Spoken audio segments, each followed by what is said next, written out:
Good morning from Muggs Rocks. And that's, I guess, the Hawkesbury River.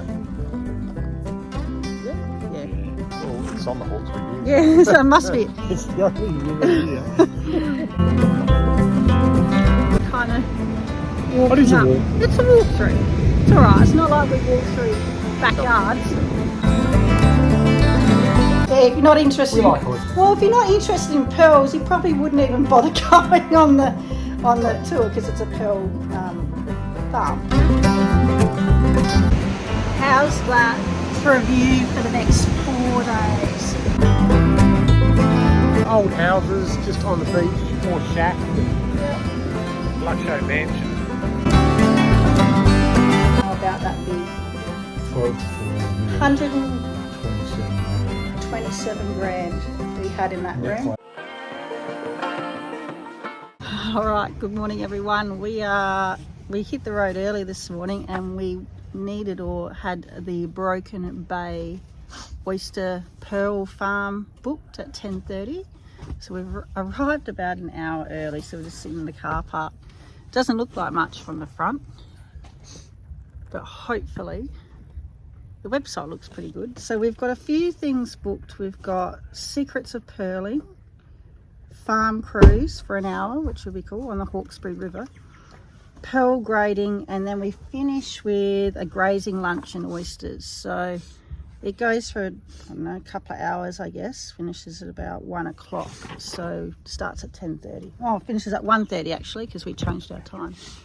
So the weather is a lot better today. No wind. Yesterday doing this tour, which we originally had it booked for yesterday, would have been quite hectic with 30 to 40k winds. So that's one of the main reasons why we decided to change it up and have it today. So really looking forward to it.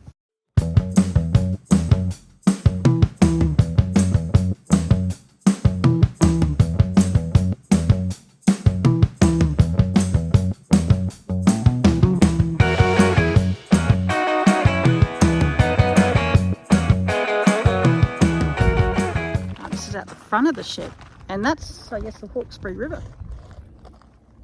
Yeah. Well, it's on the Hawkesbury Beach. Yeah, so it must be. It's the only river here. It is very, very calm. Still has, it's beautiful. Yes, really peaceful. So we're picturing this shed will open up. It's 9:30 now, and I think that's just when they sort of start operating. All the workers are just here. And that looks like the boat will go on for the farm tour. So it looks like a really lovely day. Well, the clouds clear off about 11. Just in time. Yeah. So maybe when we get back, I'll put the drone up, hoping that it'll be a bit more sunnier. And I reckon that's where we're going to have our tasting plate. So should be a good few hours.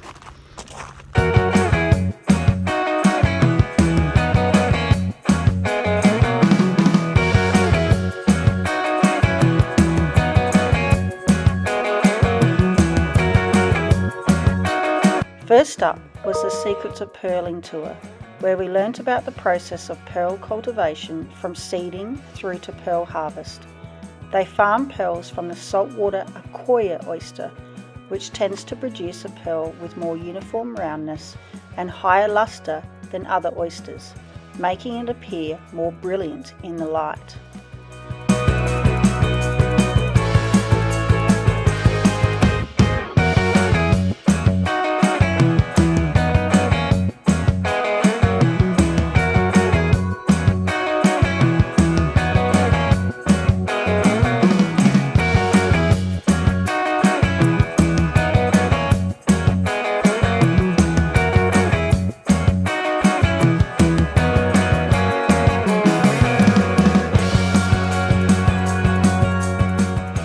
Broken Bay Pearl Farm is the only company in Australia to grow Avoca pearl. Our boat tour headed upriver to the oyster leases. The skipper spoke about the farming process. The 2024 harvest is the first at Broken Bay Pearl Farm since 2020, when very heavy floods, meaning too much fresh water, killed 7 or 8 million oysters.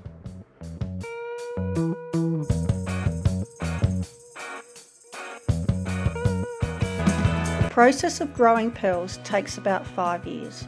First, the fertilised eggs are grown into spats or oyster larvae in a lab. Within a year, they are big enough to be put into the river in fine netted baskets. After 2 years, the oysters are ready for seeding, a delicate process requiring skill and patience. This involves gently prising open the oyster shell using special reverse action pliers, taking care not to tear the mussel. Then, a small round bead made from a Mississippi clam and a tiny piece of oyster tissue removed from a secondary oyster are introduced into the oyster's gonad. 2 weeks later, the oyster has recovered from this operation and is returned to the river where it will mature. Over the next 2 years, with care and the right conditions, the oyster will grow a beautiful pearl.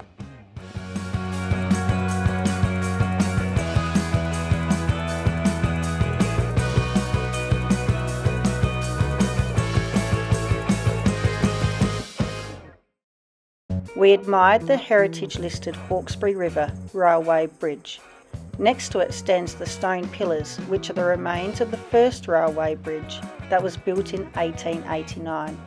Unfortunately, there were design and construction faults, which caused the bridge to sink into the mud. It was demolished in 1946 when the new bridge was completed. The Hawkesbury River Railway Bridge was built to link the state capitals of Adelaide, Melbourne, Sydney and Brisbane. It was a major engineering feat at the time and was the largest bridge project in Australia until the Sydney Harbour Bridge was completed in 1932.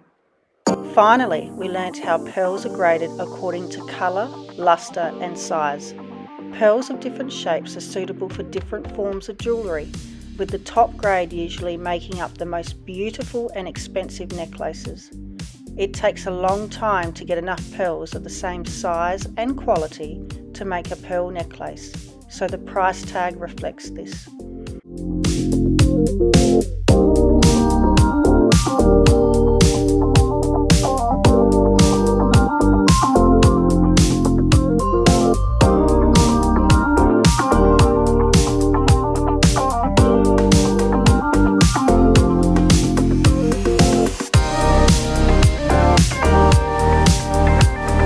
The Hawkesbury River is the longest coastal river in New South Wales, flowing for approximately 120 kilometres from the city of Penrith to Broken Bay.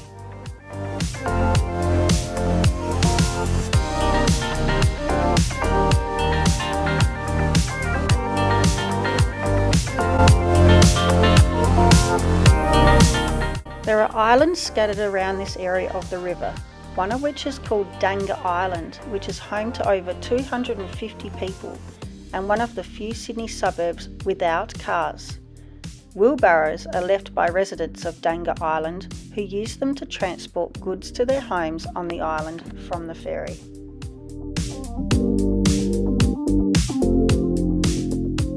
So we thought we'd give you a bit of a rundown on the Broken Bay Oyster Farm tour that we went on today. So that was pre-booked about 4 months ago. So when you go on their website, there's lots of different options of different activities you can do at the farm.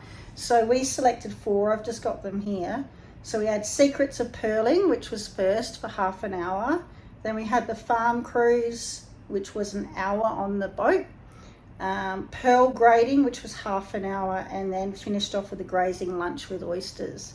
So it can be quite pricey. It was, I will be honest, it was not a cheap exercise, but we enjoyed it. I mean, the Secrets of Pearling, the first one, that was pretty good. They talked about obviously how to farm the oysters and the process from How the business started. Yeah. That it was done by a family. Mitsu.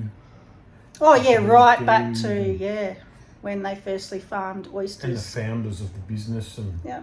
they were the only ones authorised to do the pearling and stuff.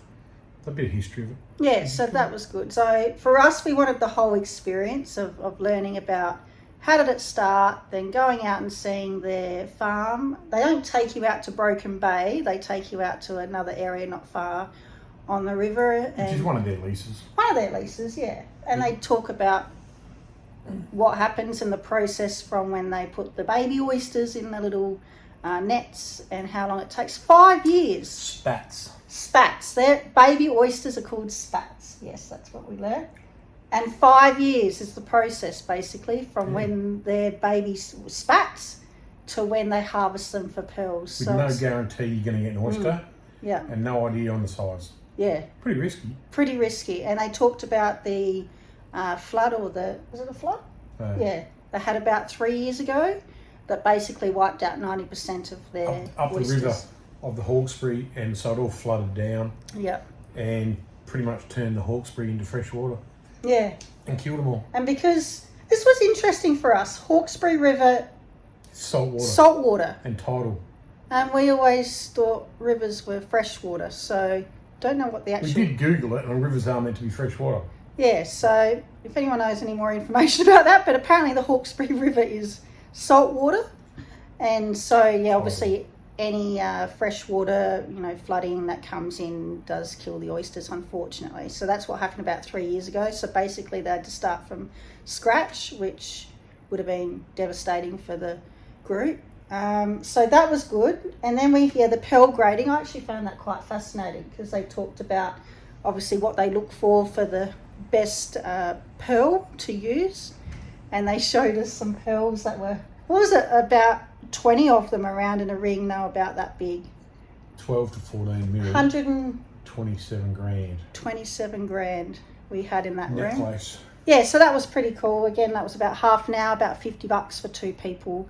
And then we finished off with a grazing plate, which was awesome, really yummy. And a bottle of red and obviously some oysters to taste. We're just finishing the red.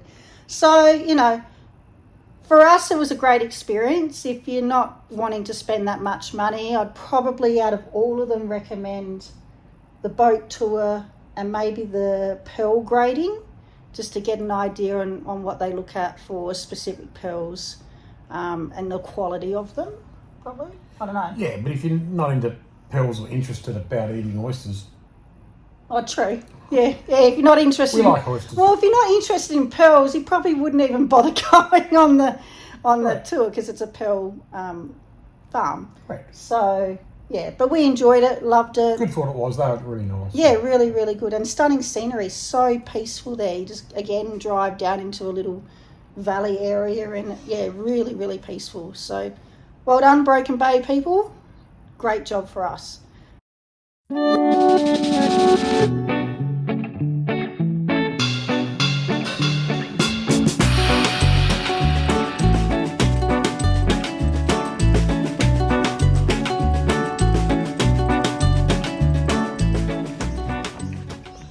Right, so we've just arrived at MacMasters Beach, and what we're discovering is all these little beaches are like hidden away in little suburbs. It's not like, yep, there's a car park, that's where you park and that's where the visitors are. So this is MacMasters Beach, and we're just parked in literally a suburban street, and you walk onto the beach. So we'll have a look. These houses would have an amazing view. So we'll have a look and see. I think this is the lagoony bit or something, a reserve. And then you walk around to the other side where the beach is. Oh, this looks pretty cool.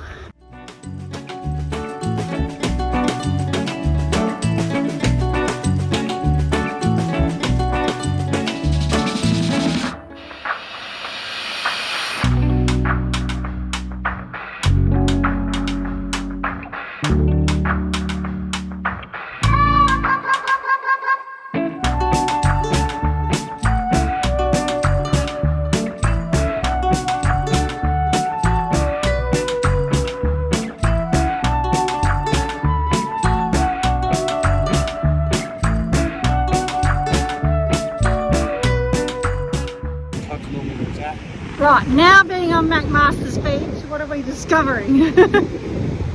That... Well, there's lots of things, but... Maybe not on the suburban... Not all good for footage. Oh, just where to park. So the Surf Life Saving Club is over there, so we probably should have typed that into Google Maps. Probably.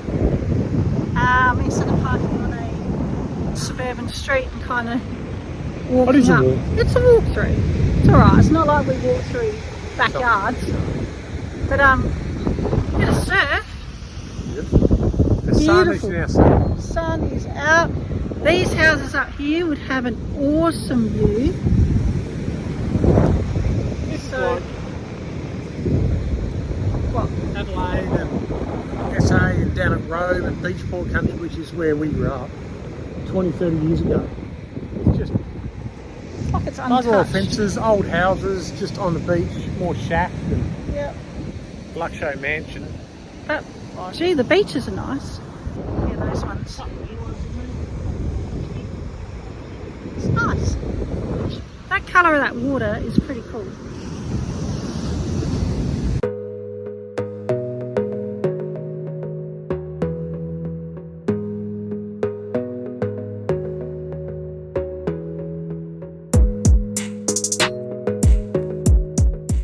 MacMasters Beach is a peaceful beachside suburb located near Booty National Park on the southeastern end of the Central Coast.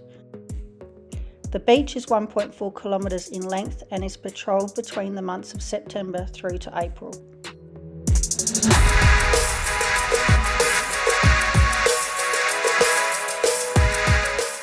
It was named after Alan MacMaster, who was one of the first landowners in this area in 1855, after coming to Australia in 1839 from Scotland.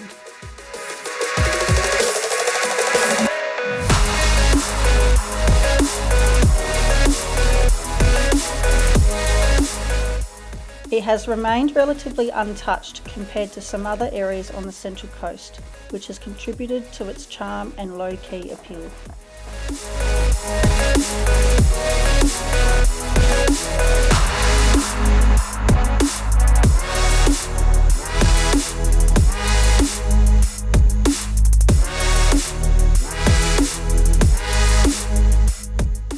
Cochrane Lagoon is located directly behind MacMasters Beach, and we noticed a few people enjoying kayaking and canoeing in the calm waters.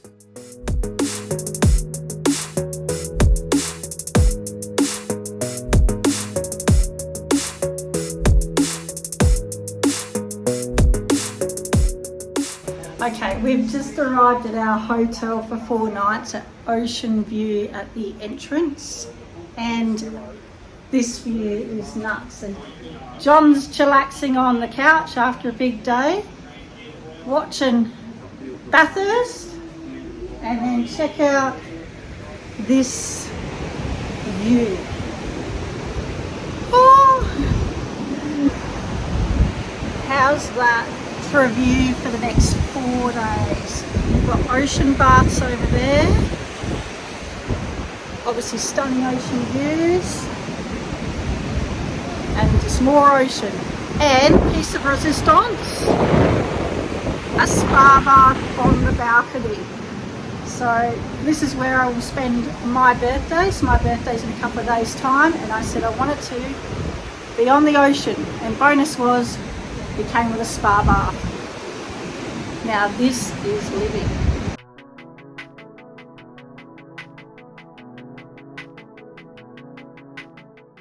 If only we knew that that day was going to have the best weather ever, because the next 3 days the storms just came in and the ocean didn't look as good as that.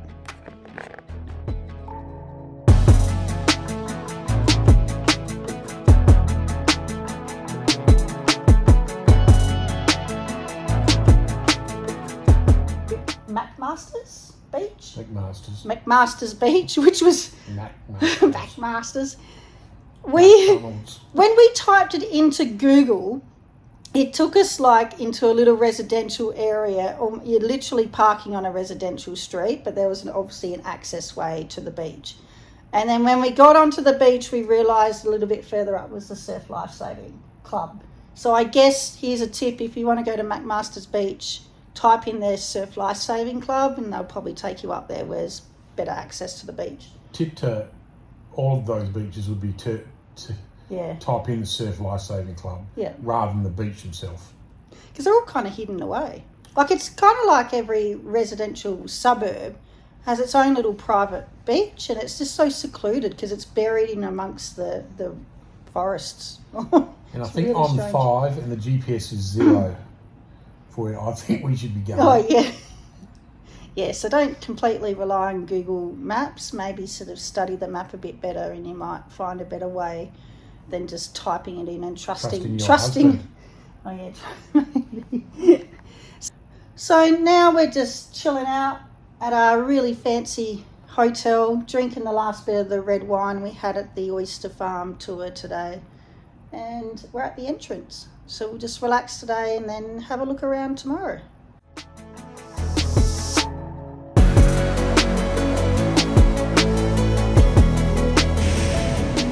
Good morning from Mugs Rocks. So we got to Avoca Beach, parked at the Surf Life Saving and made a right. And you've got Avoca Rocks, and then further along are these Mugs Rocks, which have awesome colours and textures on it. And we saw there are plaques up there of people who have either unfortunately drowned in the area or just, I think, just a memorial plaque for different family members, so you can read them along the way. But we didn't know about this stuff. Beautiful. Very beautiful. Weather's a bit overcast, but definitely warm. A bit more up, I won't say upmarket, but a bit more populated.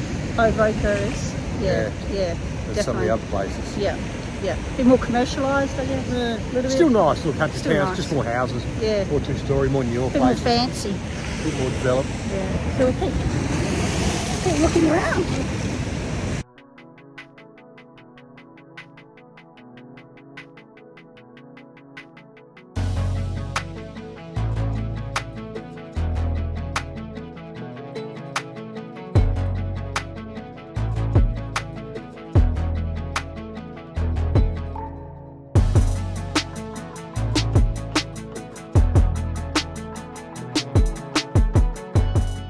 What drew us in to this particular location was the fact that you could walk across the rocks for what seems like forever.